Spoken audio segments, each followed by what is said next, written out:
Hello everyone.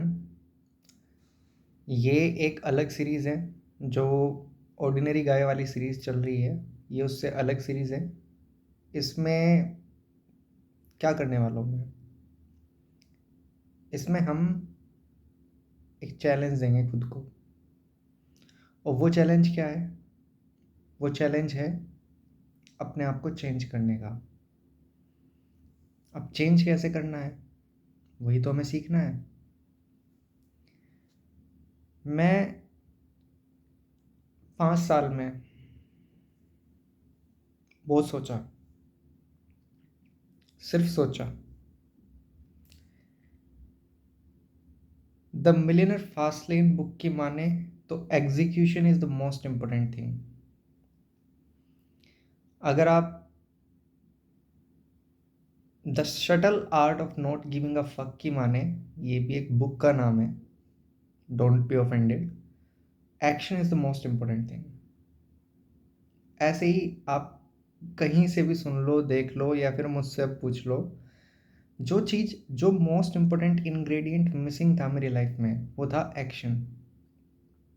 मैं सोचता हूँ, काफ़ी गहराई में सोचता हूँ कि यार जो मैं आज कर रहा हूँ वो मैं आज से एक दिन पहले क्यों नहीं कर रहा था, या एक हफ्ते पहले क्यों नहीं कर रहा था, या एक साल पहले क्यों नहीं कर रहा था, या 5 साल पहले मैं ये चीज़ क्यों नहीं कर पाया।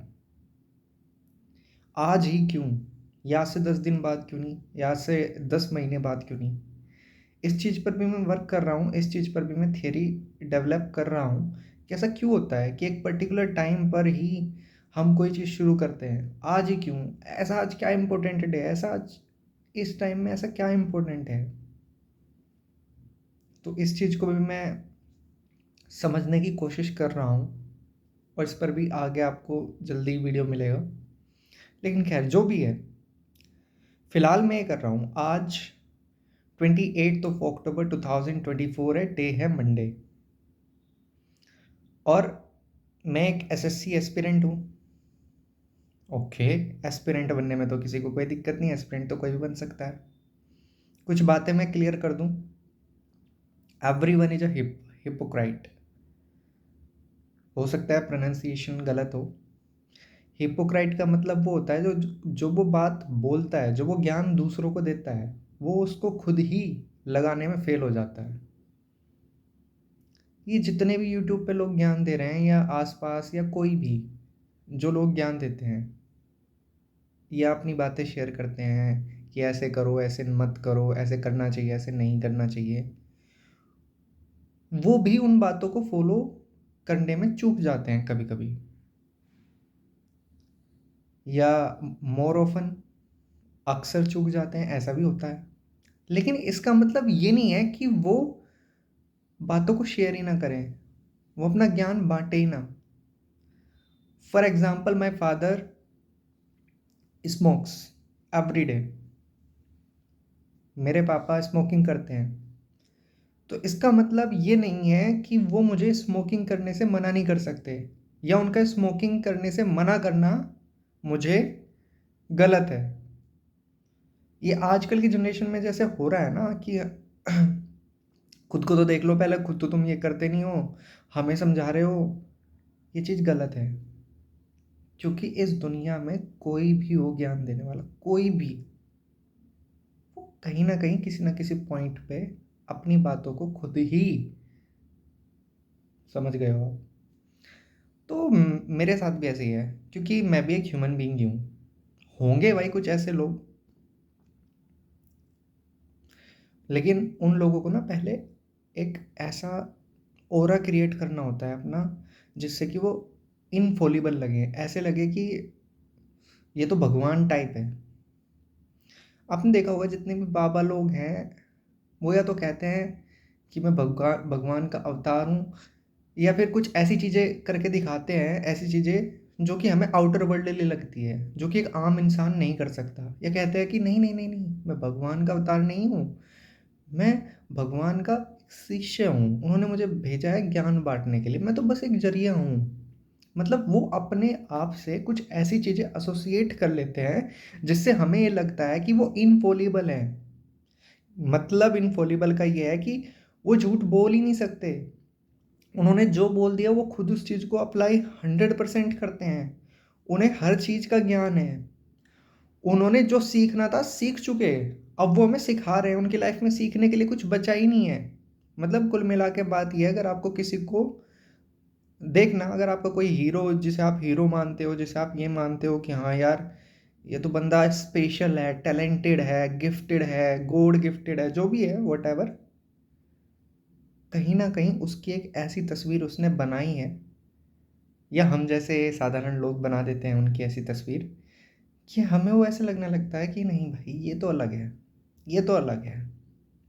लेकिन हमारी तो सारी जो, क्या बोलते हैं उसे, नींव है, वो इसी चीज़ पर टिकी हुई है कि हम सब ऑर्डिनरी ही हैं, और ऑर्डिनरी लोग ही एक्स्ट्रा ऑर्डिनरी थिंग्स करते हैं। खैर, ये ज्ञान मैंने थोड़ा अलग से दे दिया। हाँ, एक चीज़ और थी शायद, कुछ मुझे डिस्कस करना था, पर अभी मेरे याद नहीं आ रहा, दिमाग से निकल गया शायद। ठीक है, अब मुझे करना क्या है, मैं अपना एक वीकली प्लान सेट करूँगा आज से। ठीक है, मैंने रेलवे का फॉर्म भी भरा है, रेलवे का फॉर्म आ रहा है, निकला हुआ था। तो मैंने वो ग्रेजुएशन वाला भी भरा है, अंडर ग्रेजुएशन वाला भी भरा है। ठीक है, बैंकिंग के फॉर्म्स आएंगे, मैं वो भी भरूँगा। एसएससी के फॉर्म्स आएंगे, मैं वो भी भरूँगा 2025 के। ठीक है, मुझे पता है सिलेबस लगभग सबका सेम ही है, थोड़ा थोड़ा डिफरेंस है, क्योंकि मैंने बैंकिंग का एक एग्ज़ाम दे के देख लिया, तो मुझे पता लग गया उसका पैटर्न कैसा है। कुल मिला के बात ये है, आपको सबसे पहले तो अपना सिलेबस कंप्लीट करना होगा, जो कि मैं करूँगा। अपना सारा सिलेबस कंप्लीट एसएससी सीजीएल को फोकस मानते हुए, तो सीजीएल का कोर्स लेके उससे मैं अपना सिलेबस कंप्लीट करूँगा। ठीक है, फिर जो जो एग्ज़ाम होगा, जैसे बैंकिंग वाले एग्ज़ाम है, बैंकिंग वाले एग्ज़ाम का पैटर्न अलग है। उसके लिए आपको अपने माइंड को प्रैक्टिस में लाना होगा उस तरीके की कि आप स्पीडली उस चीज़ को कर पाओ। क्योंकि मैंने बैंकिंग का भी एग्ज़ाम दिया है, सॉरी, आईबीपीएस पीओ का, तो मुझे उसमें एहसास हुआ कि बैंकिंग का एग्ज़ाम काफ़ी अलग पैटर्न पे आता है। तो उसके लिए मुझे अलग से प्रिपरेशन करनी होगी, खुद को आदत डालनी होगी, खुद के दिमाग को उस तरीके से सोचने की। तो मेरा टारगेट क्या है, मेरा टारगेट है कोई एक जॉब पाना, ये है मेरा ऑब्जेक्टिव। और वो जॉब किस लेवल की होनी चाहिए, वो जॉब किसी भी लेवल की चलेगी। ठीक है, डी ग्रुप से लेके और बी ग्रुप तक सारी चलेगी, ए ग्रुप को तो अभी भूल जाओ। ठीक है, क्योंकि मुझे फ़िलहाल अभी ज़रूरत है जॉब की सबसे ज़्यादा, सबको ही ज़रूरत है भाई मुझे ही कहाँ सबको ही ज़रूरत है, सबके अपने रीज़न्स हैं, मेरा भी अपना रीज़न है, मुझे ज़रूरत है। लेकिन अब एक चीज़ है, और ये कितने मंथ्स का चैलेंज है, ये 6 मंथ्स का चैलेंज होगा।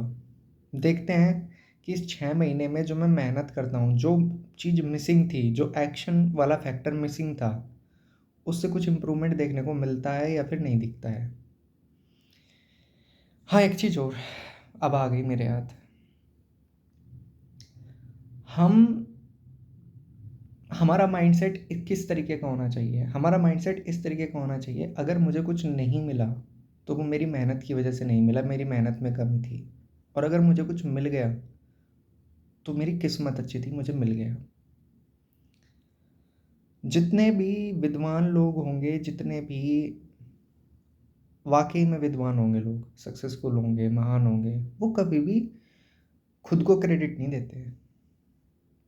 ठीक है, वो एक आउटर वर्ल्डली पावर बोल सकते हो, या कुछ भी बोल सकते हो, सबकॉन्शियस माइंड बोल सकते हो, भगवान बोल सकते हो, अल्लाह बोल सकते हो, कुछ भी बोल सकते हो, किस्मत बोल सकते हो, लक बोल सकते हो, यहाँ उसकी वजह से मैं आज यहाँ पे हूँ। ठीक है, हमें भी ऐसे ही माइंड सेट रखना है, और अगर हम नहीं पहुँच पाए तो हमारी मेहनत में कमी थी, अपना माइंड सेट ऐसा ही रखना है। ठीक है, मेरे साथ एक प्रॉब्लम है, वो एंग्जाइटी वाली मेरे को प्रॉब्लम है, तो उसकी वजह से मेरा थोड़ा हटके है माइंड फ़िलहाल।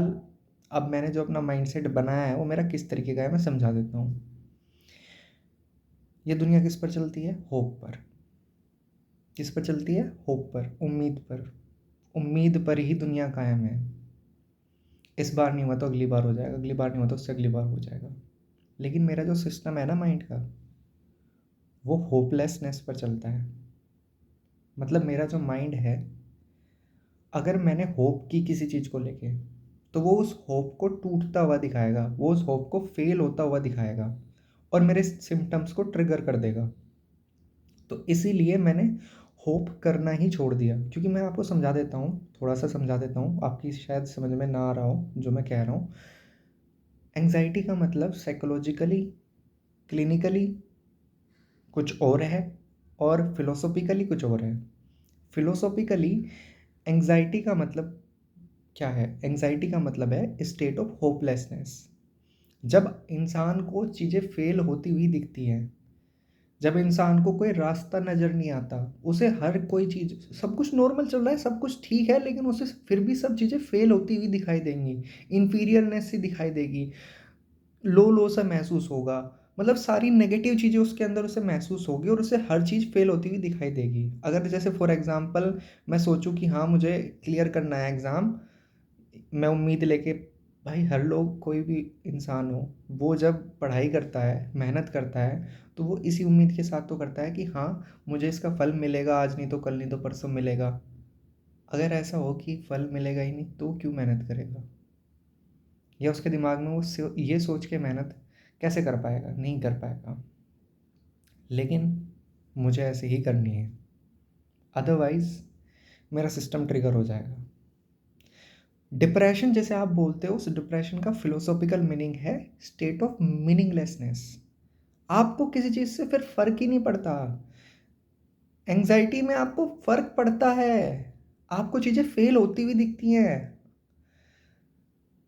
लेकिन डिप्रेशन में आपको फेल हो रहे हो, पास हो रहे हो, कोई जी रहा है, मर रहा है, हंस रहा है, रो रहा है, खड़ा हूँ, बैठा हूँ, किसी चीज़ से फर्क ही नहीं पड़ता। मीनिंगलेसनेस, किसी चीज़ में मीनिंग ही नहीं नजर आता, किसी चीज़ का कोई मतलब ही नहीं होता, वो होती है डिप्रेशन की स्टेट। अब इसका क्लिनिकल एस्पेक्ट हम आगे समझेंगे कि ये चीज़ें होती क्यों हैं, लेकिन ये फिलोसॉफिकल एस्पेक्ट मैंने समझा दिया, और ये फिलोसॉफिकल एस्पेक्ट समझना बहुत ज़रूरी था और मैंने इसी को नहीं समझा। मुझे इस चीज़ के बारे में जुलाई 2021 से पता है कि मैं इस चीज़ से सफ़र कर रहा हूँ। उससे पहले तो अननोन थी ये चीज़, अननोन चीज़ से हर कोई डरता है, लेकिन फिर तो नोन हो गई थी। लेकिन जो फिलोसॉफिकल एस्पेक्ट था, वो मैंने अंडर एस्टिमेट किया, लेकिन अब मैं इसे अंडर एस्टिमेट नहीं कर रहा हूँ। अब मेरा सिस्टम होपलेसनेस पर चलता है, तो मैं भी होपलेसनेस पर ही चलूँगा। मैं किसी भी चीज़ के लिए उम्मीद नहीं करता, मैं किसी भी चीज़ के लिए होप नहीं कर रहा हूँ। But at the same time, यहाँ पर मैं कॉन्ट्राडिक्ट कर रहा हूँ, एट द सेम टाइम मुझे विश्वास है खुद पे, मुझे सेल्फ बिलीफ है कि हाँ मैं अचीव कर लूँगा। ये कॉन्ट्राडिक्टिंग चीज़ है, लेकिन यही लाइफ का बैलेंस है। लाइफ में हर चीज़ है भी, हर चीज़ नहीं भी है। सब चीज़ें सही हैं, सब चीज़ें गलत हैं। मुझे पता है थोड़ी पागलों वाली टाइप फीलिंग आ रही होगी, लेकिन फ़िलॉसफ़ी ऐसी ही होती है। तो ख़ैर, इट्स ओके। मैंने अपना बता दिया कि हाँ, मुझे कोई उम्मीद नहीं है। मैं दिमाग में कोई उम्मीद लेके ये मेहनत नहीं करूँगा, ठीक है? लेकिन हाँ, विश्वास रहेगा। तो ऑल द बेस्ट मुझे और सबको, क्योंकि अब ये हम जर्नी स्टार्ट करेंगे आज से। मैं अपना वीकली प्लान आपके साथ शेयर करूँगा और करते हैं अब पढ़ाई, क्योंकि अब पढ़ाई का टाइम आ चुका है। अभी क्यों आया 28 अक्टूबर 2024 को? 2023 में क्यों नहीं आया? 2022 में क्यों नहीं आया? 21 में क्यों नहीं आया? 20 में क्यों नहीं आया? I don't know. या फिर आज से 1 साल बाद क्यों नहीं आएगा? I don't know. इस पर मैं वर्क कर रहा हूँ। Okay, thank you so much.